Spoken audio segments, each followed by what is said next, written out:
I had one of you guys ask me, and I had it wrong, thinking that you wanted me to show you how to assemble this machine, but what you really were asking for is just, I guess, how to load the hat and possibly how to swap the board on the hat press. So this right here would be for pretty much the foam hats, and then I have another pallet over here, and this pallet is for the hats, for like the 6 panels. They have that little nasty stitching down the middle, and that little groove is what gives you the space to put it in there. That way you can have a flat, nice and smooth surface to print on. So let's go ahead and load up some hats and then just show you how to do it. I might just print one, load it up, teach you all the steps, and then I'm gonna swap the boards so you can see how simple it is. Today we're working on this two color front, 1 color back design. This was outsourced from Brett. He's been doing very good. I gave him a goal to outsource 1 order a week, and so far this is the 3rd week in a row. He's been very consistent and very good at bringing in the orders. So we're gonna go ahead and knock it out for him. It's a simple 2 color front, 2 color back, 150 shirts, and it's just it's been very good to me to open up to having people outsource jobs, because I have the automatic running and functioning.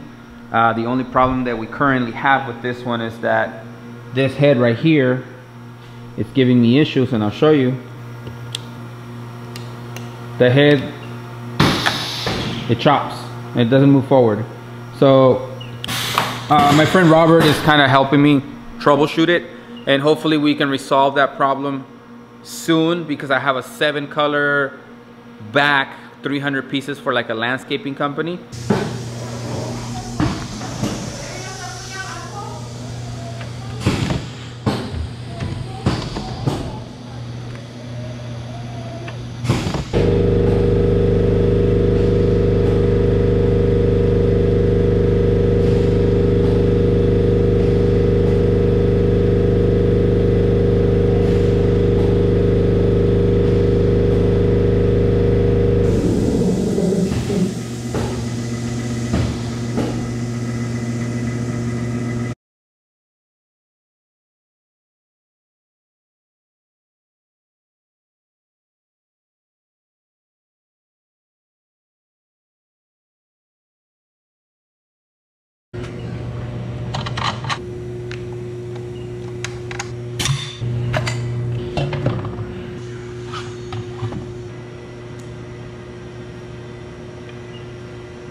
Okay, so the way you load the hat is going to be basically the same thing for either the foam trucker hats or the flat facing part of the hat.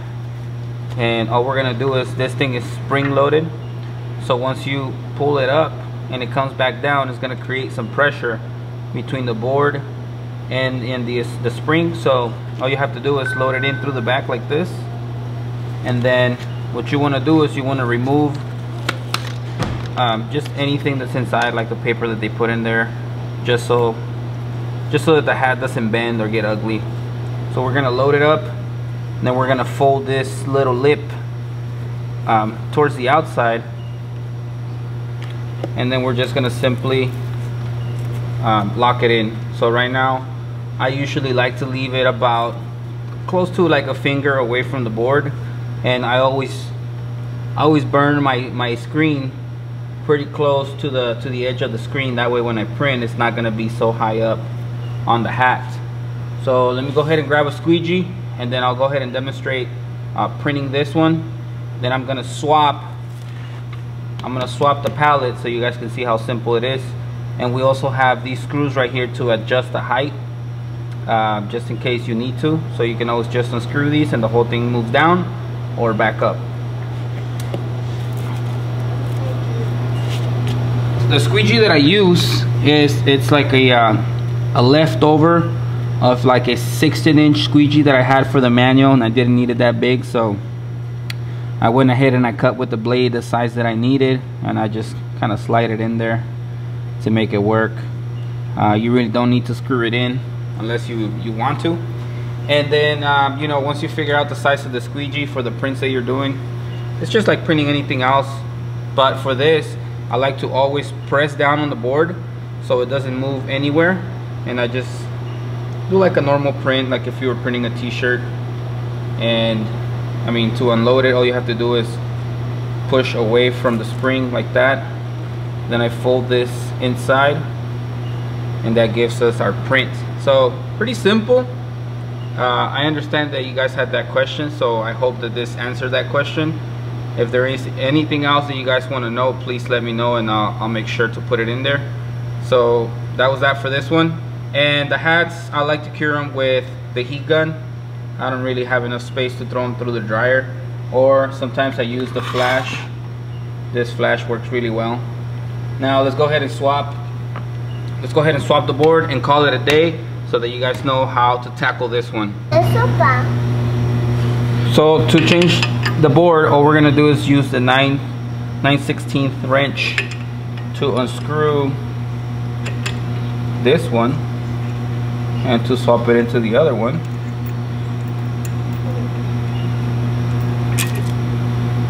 That's all it is. So this one also has the adjustment, so you can move this up and down. And then you have these two screws right here to move the entire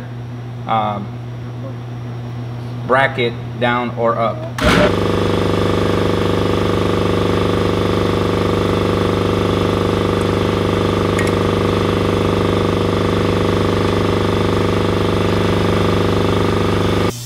Alright, so there it is.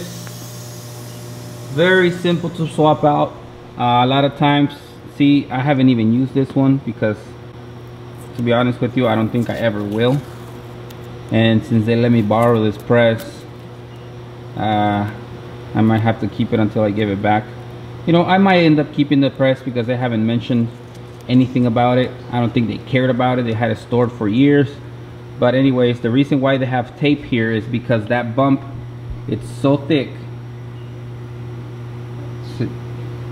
This little cut that they made in the middle is so thick that they have to raise it by putting masking tape until they get that desired height, so that when they load in the 5-panel, that stitching doesn't go down too far and mess up the print in between panels. So there it is. Hope you guys learned something. It is extremely simple to do this, but if you guys needed me to show you, there you go. If you guys have any other questions about how to operate the hat press, feel free to ask me. And we finished the fronts of those t-shirts and we swapped the screen like you guys just saw. So now, now we just need approval for the back. Simple, one color. And we have the dryer fired up, ready to go. So as soon as we get that thumbs up, we're gonna go ahead and knock these out so they're ready to go and prepare for tomorrow, because tomorrow is gonna be crazy. Bye. Thank you. Bye. Thank you.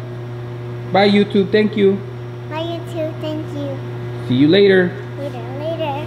Looks like we did not get approval. I gave my friend Brett 3 phone calls, 2 messages in the last 30 minutes, and it's quite frankly getting late. It's 8:01.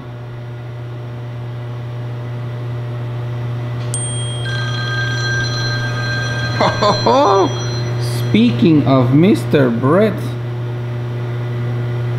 Hello? I thought you would turn up the first 4 minutes. Hey Brett, I was just trying to get approval for the back. I guess I spoke too soon, so I fired up the dryer again, and it's good to go. Thankfully, the dryer only dropped like 20 degrees because it was only like for 2 minutes. So we're good to go. It's approved. We're gonna run them. We're gonna call it a day.